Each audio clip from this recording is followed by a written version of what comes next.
Ina Podcast.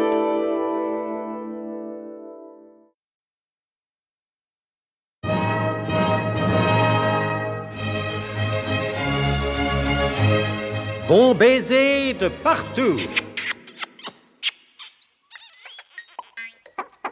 Une émission secrète de...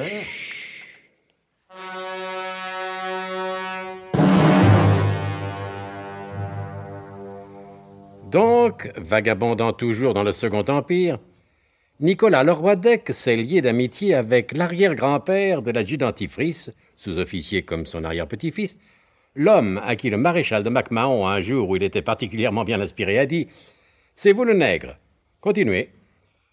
Sur les boulevards, les deux nouveaux amis ont fait la connaissance d'un ecclésiastique ultramontain et ultramondain, Monseigneur Peau-de-Murge. Vous ne croyez pas que vous y êtes allé un peu fort, Tifris, avec Monseigneur Peau-de-Murge? Pensez-vous, il y a de sacerdotal que les ornements, et si la vie d'un évêque doit être édifiante, vous pouvez être bien sûr qu'elle est la sienne. Pas dans le sens des Saintes Écritures, oh, pour ça non, alors. À ce point-là? Plus loin encore, il mène en compagnie de Monseigneur Boer, le confesseur de l'impératrice, une vie à faire rougir un sac de houille. C'est justement là où j'habite. Où ça? Ah oui. Où c'est ça, à houille? Je vous expliquerai. Vous disiez? Que les deux évêques, qui sont tous les deux in parapluibus... Non, partibus, Tifris. Oui, ça revient au même. Eh bien, ils mènent tous les deux une vie scandaleuse, une vie à casser les bâtons de chaise de Notre-Dame de Paris, que c'est honteux et insultant du Maroc, comme dit le capitaine de Guerlas. En tout cas, vous lui avez bien rivé sa crosse, mon bon Tifris. Le capitaine, il a dit comme ça, que de temps à autre, il faut lui mettre le nez dans son bénitier. Ah, c'est pas comme l'abbé de l'Aubette, qui est le curé de Mornalo, même que c'est lui qui m'a baptisé. Et au rhum béni encore. Du rhum de la Guadeloupe, bien sûr, parce que les autres rhums, ils peuvent pas être bénis. Ah, pour ça, non, alors. Ah, oui, il est bien gentil, l'abbé de l'Aubette. Il y en a comme ça qui disent qu'il est un peu trop porté sur le punch, mais moi, je trouve pas, puisque c'est du bon punch au bon rhum de la Guadeloupe. Si c'était avec du rhum de la Martinique, je dirais pas qu'il a raison d'avoir tort, mais puisque c'est du rhum de la Guadeloupe, alors là... Oui, d'accord, mon brave Tifris, c'est d'accord. Ouf, dites donc, si on allait faire un petit tour au bal Mabille. Oh, ça, pour une bonne idée, c'est une bonne idée. On rigole bien au bal Mabille. J'ai presque rendez-vous avec une jeune demoiselle que j'ai rencontrée dans la rue en arrivant dans le Second Empire. Je ne m'appelle plus son nom d'ailleurs. Mais aucune importance si vous la reconnaissez. Vous verrez bien si c'est elle. Bien parlé, Tifris. Alors, on y va? On y va. Cocher. Hep, cocher. Cocher.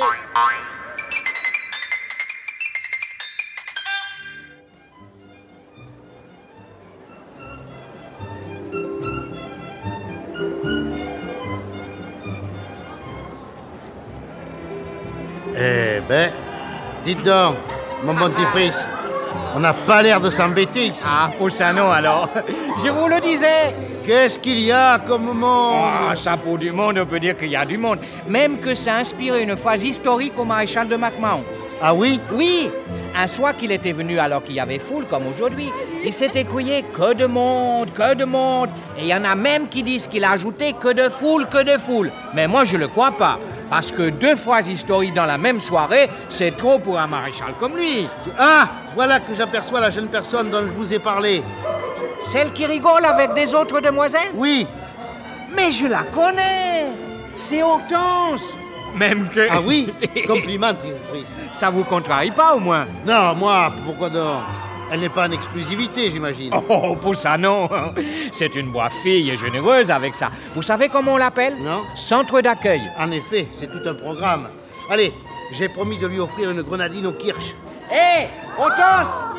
Oh, l'adjudant Tifris! Alors militaire, toujours soldat? Et spirituel avec ça. Bonsoir, mademoiselle. Ah, c'est vous l'étranger qui habitez. Où ça déjà? Ah, Duconocos, en Duconosoni. Eh ben dites donc, c'est gentil d'être venu. Alors, on se la prend cette grenadine? Bien sûr, ce qui est promis est dû, et ce qui est dû... Et du conos. Bravo, mademoiselle. On y va? Attendez que je vous présente les copines. Hé! La Brigitte, Adélaïde, Scolastique, Eugénie et Andrinople. Andrinople?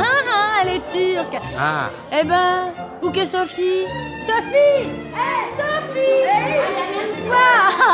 Oh, te blâme! Viens que je te présente à un ami étranger. Sophie Duglambier, monsieur. Comment avez-vous dit? Eh ben quoi? Sophie Duglambier, c'est son nom, ça vous épate? Non. Ainsi, vous vous appelez Sophie Duglambier? Ah oui, bien sûr. Qu'est-ce qu'il y a d'extraordinaire à ça? Vous avez l'air tout chamboulé. Là, il y a de quoi. Oui, bon. Eh bien, mademoiselle, je vais certainement vous étonner, mais je suis en ménage. Et bientôt, si je me sors de ce siècle, en ménage régulier avec votre arrière-petite-fille, Antoinette Duglambier. Antoinette, que j'appelle Mémène. Non, mais dites-vous, vous êtes pas un peu emmêlé le cerveau dans les crinolines? Mais pourquoi me dites-vous ça? Répétez un peu ce que vous venez de dire. Je vis maritalement avec votre arrière-petite-fille, Antoinette Duglambier. Mais c'est vrai ce qu'il dit, Sophie, même qu'ils habitouillent. Ils habitent où? Ah oui, en 1967. On a vidé la salpêtrière ou quoi? Mais mademoiselle. Au fou! Au feu! Mademoiselle. Mais c'est vrai ce qu'il dit, Sophie. Je t'assure, alors ça, il va pas.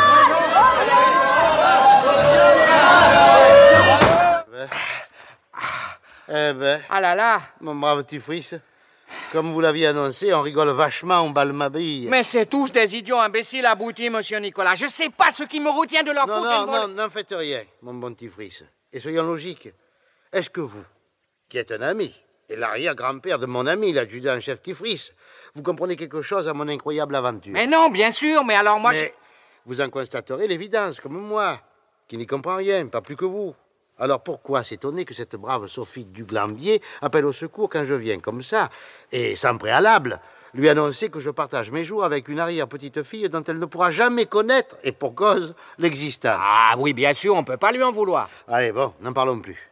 Tout ça est dans l'ordre normal de l'insolite et de la circonstance anormale. Comment tout ça finira-t-il? Bien malin qui peut le dire. En attendant, une imprévisible issue à cette situation qui me paraît en comporter aucune, il faut que je fasse encore une tentative de transmission de message au colonel. Retournons au champ de Mars, Tifris, et en vitesse.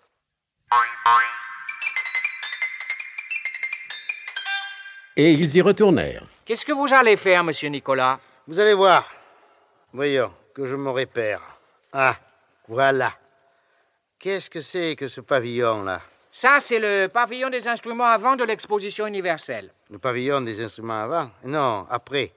C'est bien là que sera planté le pilier nord. Quel pilier nord, monsieur Nicolas? Le pilier nord de la Tour Eiffel. Qu'est-ce que c'est ça, la Tour Eiffel? Vous le saurez dans 22 ans, mon bon petit Fris. Bon, voyons. Oui, là, ça ira. La terre n'est ni trop meuble, ni trop immobilière. Creusez un trou, s'il vous plaît. Pas trop profond, voulez-vous? Voilà, Voilà, comme ça va? Oui, très bien. Mon gadget micro-enregistreur, à présent. Et on y va. Qui que vous soyez, portez vite cette bande magnétique au colonel de Guérolas, le chef du SDUC. Vous verrez, c'est un brave homme et il vous donnera certainement une forte récompense. Allez, vite, vite, vite, vite. C'est pour la France. Maintenant, j'espère, mon colonel, que vous êtes en possession de cette bande que je vous fais parvenir par des moyens détournés. Voici mon message. Tout d'abord, mes respects, mon colonel. J'espère que vous avez bien trouvé dans le petit tiroir secret de votre secrétaire, le secrétaire Louis XVI, pas mademoiselle Trousse-Cotte.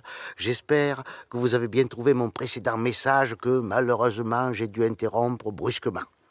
En ce moment, je dispose d'un peu plus de temps et je pense pouvoir vous décrire la situation telle qu'elle se présente. Mon Dieu, que c'est triste, Paris sans la Tour Eiffel. Oh oui, c'est triste. Plus triste encore que Venise quand on ne s'aime plus.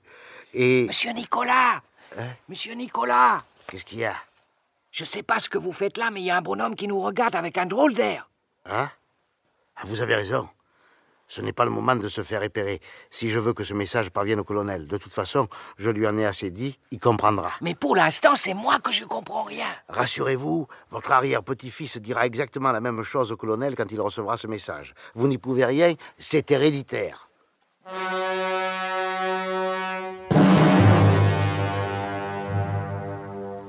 Le colonel comprendra-t-il vraiment le sens du message de Nicolas Leroi-Dec? Ceux qui nous font l'amitié de suivre cette grandiose épopée savent bien que non.